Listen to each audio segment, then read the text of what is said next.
उस साधु से मिलना पड़ेगा। लेकिन साधु तो मर चुके हैं। कोई बात नहीं, मैं उसकी आत्मा से मिल लूंगा।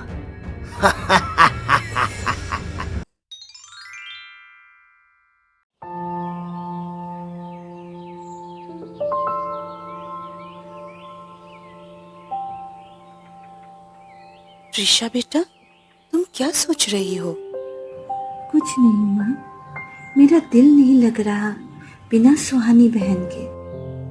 अब हम क्या कर सकते हैं? मुझे भी दुख है। अगर रूहानी तेरी बहन है तो वो मेरी भी बेटी है। हाँ माँ, मैं राजमहल जाकर रूहानी से मिलकर आना चाहती हूँ। कोई बात नहीं, जा, लेकिन जल्दी घर लौट आना। त्रिशा परी महल की ओर निकलती है और राजमहल पहुंच जाती है। महाराज, मैं अपनी बहन से मिलने आई हूँ। हाँ बिल्कुल बेटा, मिल लो अपनी बहन से। त्रिशा परी रूहानी परी की बनी पत्थर की मूर्ति के पास जाती है। बहन, मेरा दिल नहीं लगता तेरे बिना। मैं क्या करूं? मैं तेरे लिए ही जी रही हूँ। काश तू वापस आ जाए। तू चिंता मत कर, मैं पूरी कोशिश करूंगी तुझे फिर से अपने असली रूप में लाने की। बेटा तुम उदास मत हो, मुझे भी बहुत दुख है, लेकिन हम कुछ नहीं कर सकते। नहीं महाराज, कुछ न कुछ मैं करके रहूंगी, चाहे मुझे कुछ भी करना पड़े। त्रिशा परी वापस लौटने लगती है। ये परी कहीं कोई गलत कदम ना उठा ले। जाते हुए त्रिशा परी की नजर एक चिराग पर पड़ती है। ओह, ये मुझे कोई खास चिराग लग रहा है। मुझे जाकर देखना चाहिए। त्रिशा परी नीचे जाती है और चिराग उठाती है। चिराग से एक जिन बाहर निकलता है।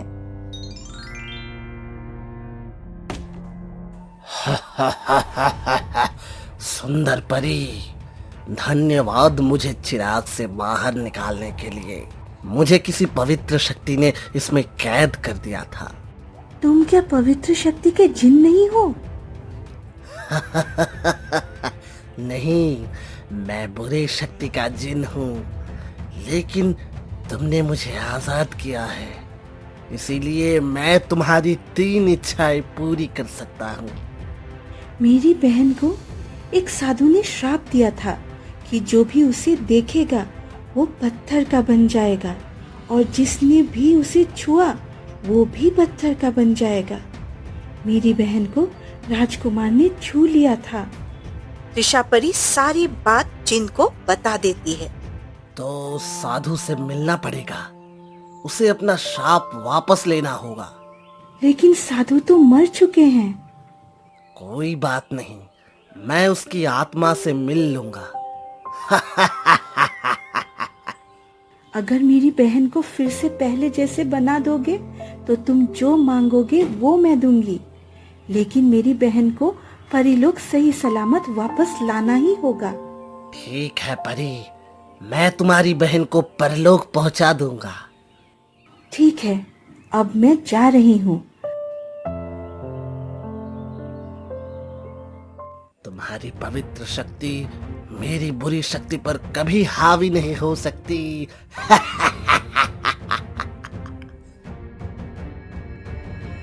राजा जी, आप क्या सोच रहे हैं? कुछ नहीं मंत्री जी, जब भी राजकुमार और रूहानी परी की पत्थर की मूर्तियां देखता हूँ तो आंखों में आंसू आ जाते हैं। हाँ राजा जी, लेकिन हम क्या कर सकते हैं? उधर जिन कब्रिस्तान में उस साधु को ढूंढ रहा होता है।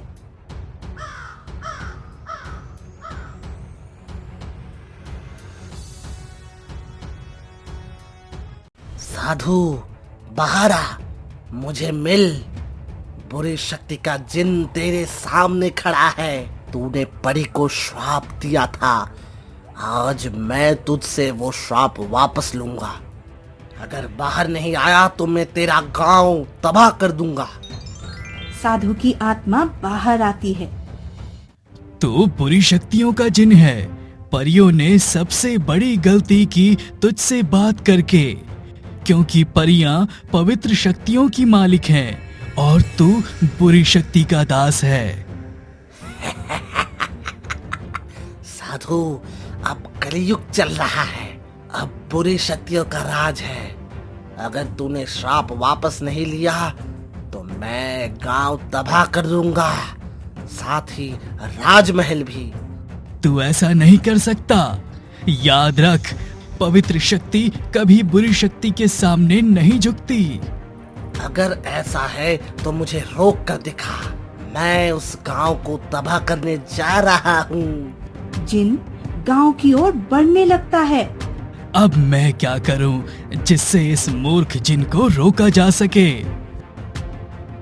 इधर त्रिशा परी रानी परी को सारी बात बताती है। माँ, आज मुझे एक जिन मिला। मैंने चिराग को हाथ लगाया और वो बाहर आया। उसने कहा है कि वो मेरी 3 बातें मानेगा। मैंने सिर्फ एक ही बात कही, मेरी बहन रूहानी को सही सलामत परीलोक पहुंचा देने की। बेटा, हम अपने मन को समझा सकते हैं, पर वो श्राप एक साधु का है। उधर जिन गांव की ओर बढ़ रहा होता है। अब ये गांव भी नहीं बचेगा, ना राजमहल। मैं परियों की पत्थर की मूर्ति उठाकर ले जाऊंगा और अपनी शक्तियों से उसे ठीक कर दूंगा। जिन गांव में पहुंच जाता है और घरों में आग लगाने लगता है। लोग डर के बाहर भागते हैं और राजा महावीर भी ये देखते हैं। तो कौन है? हमारे गांव को आग क्यों लगा रहा है?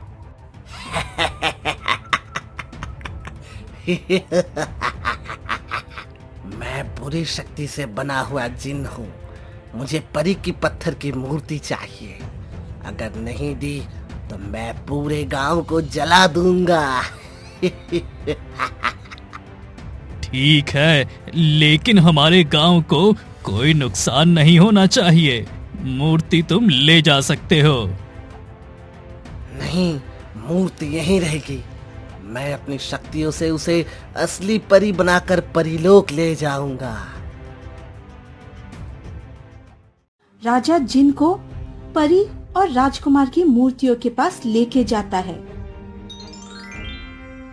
जिन उसे असली रूप में लाने की बहुत कोशिश करता है, लेकिन उसकी शक्तियों का कोई भी असर नहीं होता।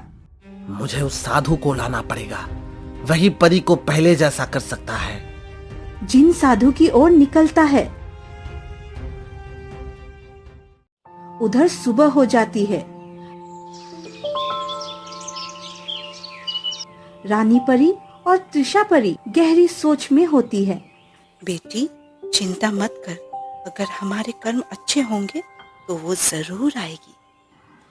माँ, मुझे लगता है साधु के श्राप को कोई नहीं तोड़ सकता, नहीं तो वो जिन अभी तक रूहानी परी को वापस ले आता।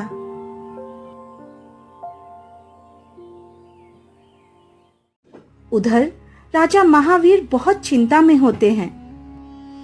मंत्री जी, अगर वो जिन परी की मूर्ति को ले गया तो हम लोगों को क्या जवाब देंगे? राजा जी, जिन कह रहा था कि वो परी को परीलोक ले जाएगा। हो सकता है उसे किसी ने भेजा हो। उधर जिन शमशान घाट पहुंच जाता है। साधु, बाहर निकल।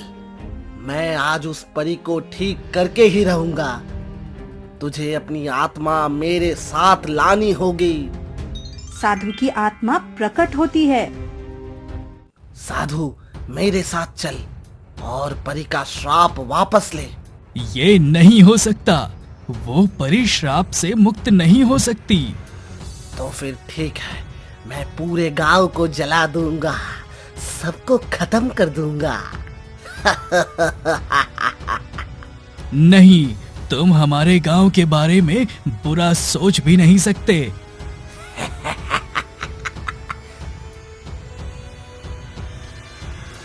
जिन फिर गांव की ओर बढ़ता है।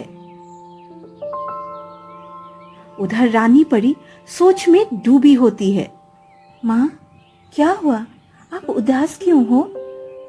कुछ नहीं बेटी, आज मन कर रहा है कि रूहानी से मिलूं। माँ, इसमें सोचने की क्या बात है? चलो मिल लेते हैं। पर राजा महावीर को बुरा न लगे कि हम बिना बताए धरती पर आ गए। नहीं माँ, महाराज बहुत अच्छे इंसान हैं। रानी परी और त्रिशा परी धरती की ओर चल पड़ती है। उधर जिन अपनी बुरी शक्तियों से गांव को तबाह करने लगता है। गांव वालों, आज तुम उस साधु की वजह से मरोगे। अगर उसने श्राप वापस ले लिया होता। जिन, तुम हमारे गांव का कुछ नहीं बिगाड़ सकते। इस गांव में सच्ची आत्माओं ने जन्म लिया है। तुम एक शैतानी शक्ति से बने जिन हो। अब सतयुग नहीं है, अब कलयुग चल रहा है। कलयुग के राजा हम हैं। उधर साधु की आत्मा चिंता में थी। वो मूर्ख जिन सच में गांव को नुकसान न पहुंचा दे। मुझे कुछ करना होगा। साधु शमशान घाट की ओर मुंह करते बोलते हैं। कोई सच्ची शक्ति का अवतार आए जो इस बुरी शक्ति को नष्ट कर सके। एक औरत की आत्मा प्रकट होती है। जी साधु जी, बताइए, मैं एक अच्छी शक्ति हूँ। मैं बुरी शक्ति को हरा सकती हूँ। जाओ, राजा महावीर के गांव में एक बुरी शक्ति का बना जिन्न है जो पूरे गांव को नष्ट करना चाहता है।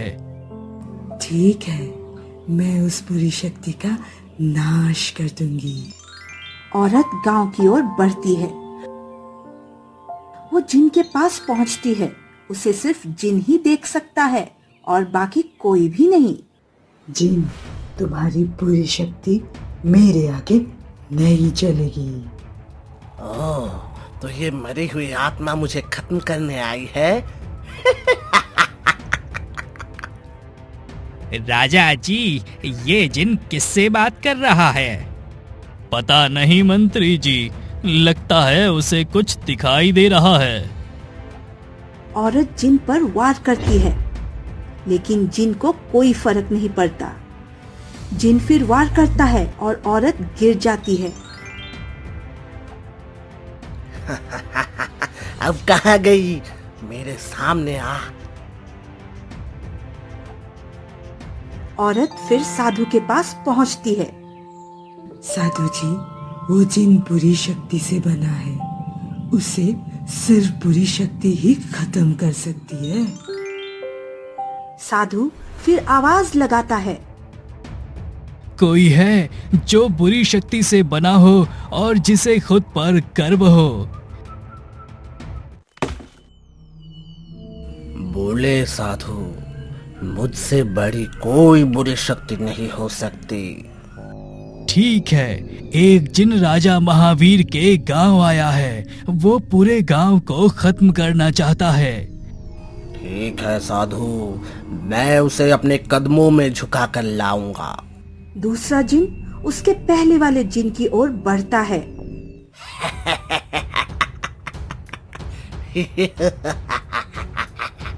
उधर रानी परी और त्रिशा परी राजमहल पहुंचती है। महाराज, सब लोग बाहर क्यों खड़े हैं? और ये जिन यहाँ क्या कर रहा है? ये जिन रूहानी की मूर्ति लेने आया था। अब ना तो मूर्ति ले जा रहा है और ना ही गांव छोड़ रहा है। कह रहा है अब सब कुछ जला देगा। माँ, इस जिन को मैंने पहले ही कहा था कि रूहानी को पहले जैसा बना दे। त्रिशा परी, इस जिन को वापस भेज दो। नहीं तो हमारा गांव खत्म हो जाएगा। जिन, तुम रहने दो, मैं अपनी बहन से यही मिल लिया करूंगी। नहीं परी, अब तो दूसरी परी को ठीक करके ही मानूंगा। तभी दूसरा जिन आता है। मैं बुरी शक्तियों से बना जिन हूँ, हिम्मत है तो सामना कर। अब दूसरा जिन सबको दिखाई देता है। वो अपनी शक्ति से वार करता है और पहले जिन को बुरी तरह से जमीन पर गिरा देता है। अब तू नहीं बचेगा।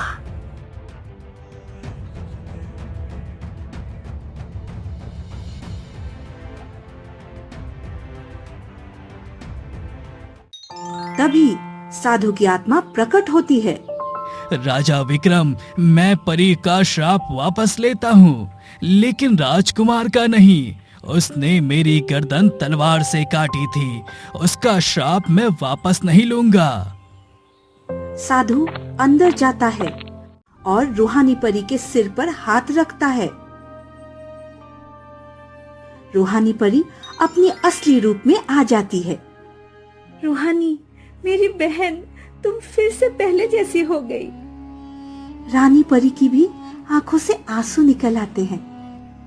राजा जी, बाहर दोनों जिन में लड़ाई चल रही है, गांव के बारे में कुछ सोचिए।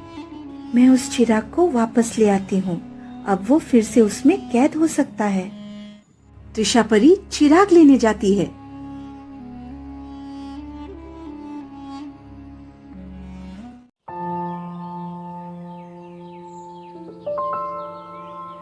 चिराग कहाँ है? मुझे दिखाई नहीं दे रहा है। कहाँ है चिराग? ओह, वहाँ है चिराग। त्रिशा परी चिराग लेकर राजमहल की ओर जाती है। राजमहल पहुंचकर वो चिराग को थोड़ा रगड़ती है। जिन चिराग के अंदर चला जाता है। परी, मुझे बाहर निकालो। मैंने तुम्हारी बहन के लिए इतना कुछ किया और तुमने मुझे फिर चिराग में बंद कर दिया। साधु और जिन शांत होकर शमशान घाट चले जाते हैं। मुझे बहुत खुशी हो रही है कि मेरी बेटी फिर से हमारे पास आ गई। माँ, रुको, मैं अभी आती हूँ। रूहानी परी राजमहल के अंदर जाती है और राजकुमार की मूर्ति को देखती है। तुमसे जंगल में मिलना, हमारे राक्षस से जान बचाना, फिर मेरा चेहरा देखना, मेरे कारण साधु की गर्दन काट देना। लेकिन राजकुमार, मैंने तुम्हें समझा ही नहीं, तुम मुझसे इतना प्रेम करते थे। रूहानी परी महल से बाहर आ जाती है। महाराज, हमें आज्ञा दीजिए, हम परी लोग लौटना चाहते हैं। हाँ ठीक है परियों। त्रिशा परी, रानी परी और रूहानी परी खुशी खुशी परी लोग जाने लगती है। त्रिशा परी जाते जाते चिराग को फेंक देती है।